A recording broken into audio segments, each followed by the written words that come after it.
When Allah Subhanahu Wa Ta'ala creates us in humble material circumstances, this is not something to be ashamed of. It is not a predetermined fate that you must remain in this condition for the rest of your life. Work hard, strive with all your effort, and seek from the infinite treasures of your Lord.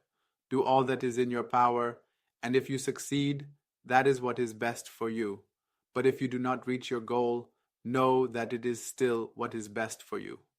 At that point, accept Allah's Subhanahu Wa Ta'ala decree and find peace in it. Consider this. In one scene from the movie Taimur and Nawal, a scene that always makes me laugh, the characters portrayed by Mohammed Hennedy and Donia Samir Ghanem are riding a boat. Suddenly, the boat catches fire. Taimur, a brave young man, jumps off the boat, leaving behind the woman he loves, while Nawal screams for him to save her. She shouts, "Help me, Taimur, I am burning." But he calmly responds, "The fire is better. It's better than drowning." This scene reminds me of how often I see rich people in this world who have been blessed by Allah Subhanahu Wa Ta'ala trying to make others yearn for poverty. They say things like, "Poverty is not shameful." But I want to correct this perspective.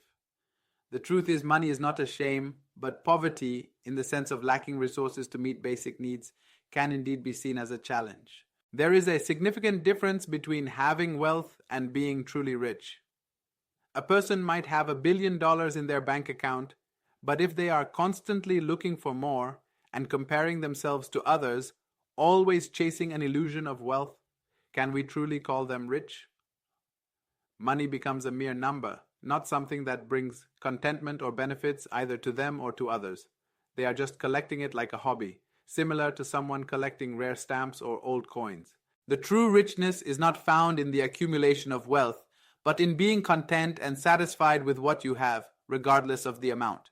True wealth is when a person is content with the provisions that Allah Subhanahu Wa Ta'ala has granted them and seeks to improve themselves without obsessing over what others have. There are many people without wealth, but their richness lies in the dignity of their soul, their contentment, and their ambitions to better themselves. Do not mislead people into believing that poverty is the ideal state. We should not encourage others to be content with scarcity when they have the right to dream of a better life, to aspire for wealth through permissible means, and to work towards achieving their goals.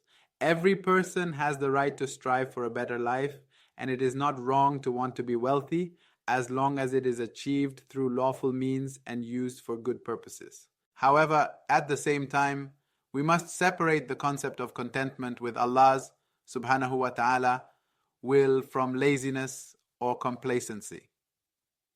Contentment in Allah Subhanahu Wa Ta'ala is not about being passive and accepting your situation without effort. Allah Subhanahu Wa Ta'ala loves those who strive and place their trust in Him. Think of it like a small bird drinking from a vast river. No matter how much it drinks, it will never exhaust the river's supply. Similarly, the treasures of Allah Subhanahu Wa Ta'ala are endless. We should be cautious of mixing up contentment with laziness or discouraging people from striving for betterment. It's not wrong for someone to wish for wealth if they intend to use it for good, to help others, and to better their own lives.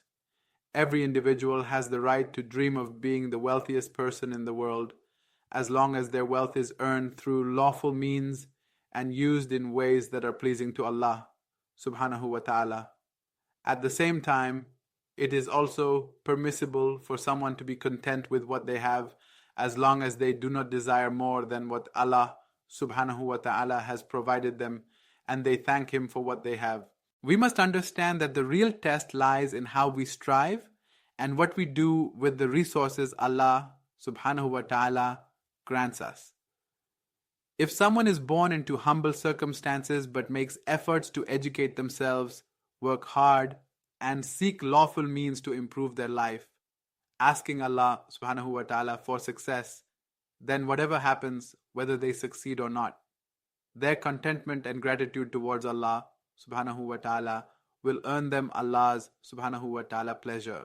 But if that same person chooses not to study, not to work hard, not to make any effort, and then says they are content with their life, this is not true contentment. It is neglect and wrongdoing against themselves. If you were born into humble circumstances, there is nothing wrong with that, and it does not mean you are destined to remain in that condition forever. Work hard, seek from Allah's Subhanahu Wa Ta'ala vast treasures, and do everything in your power. If you succeed, then that is in your best interest. If not, then accept Allah's Subhanahu Wa Ta'ala will and find peace in it. This is the difference between poverty and limited resources, and the difference between encouraging others to be content with their situation and discouraging them from trying to improve. We must be careful not to mislead others into complacency while they still have the ability to improve their situation. And so, remember, striving and effort are essential. But true contentment comes when we accept Allah's Subhanahu Wa Ta'ala will after we have done all that we can. That is when you will find peace in your heart, for you will know that you did your best, and whatever happens next is in the hands of Allah Subhanahu Wa Ta'ala. May Allah Subhanahu Wa Ta'ala grant us all success in this life and the hereafter.